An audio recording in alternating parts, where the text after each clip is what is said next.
তখনও পদ্মমোচী বৃক্ষের শরীরে কিছু রোদ লেগেছিল আলতো স্নেহে।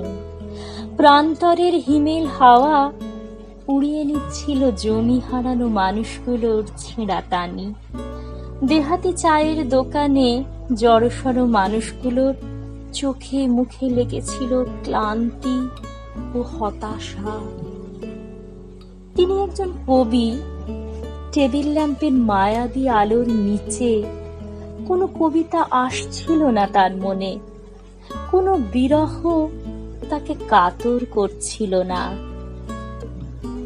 তাকে অস্থির করছিল না কোনো অভিমান মিথ্যে চাপা ঠোঁট। পুঁথিতে পড়া কথাগুলো কি কেবল কথাই? শহরের পথে পথে ঘুরে বেড়ান কবি। সেখান থেকে হাঁটতে হাঁটতে ফসল কেটে নেওয়া মাঠের পাশ দিয়ে পাহাড় নদী ডিঙিয়ে অরণ্যের ঘন ছায়ায় হারিয়ে যেতে যেতে আবার পৌঁছে যান জনপদে। দেখে নেন শিরা ওঠা হাতে জীবনকে আঁকড়ে ধরতে চাইছে মানুষ, আর তাদের প্রতিবাদ হয়ে উঠছে ভালোবাসা। ভালোবাসায় ফাগুনের রং ঢালছে বিগ্রহ।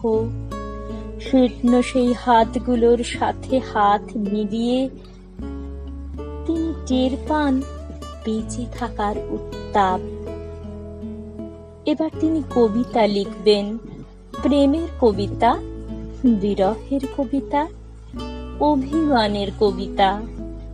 চারিদিক থেকে ঘিরে ধরল তাকে সশস্ত্র পাহারাদার।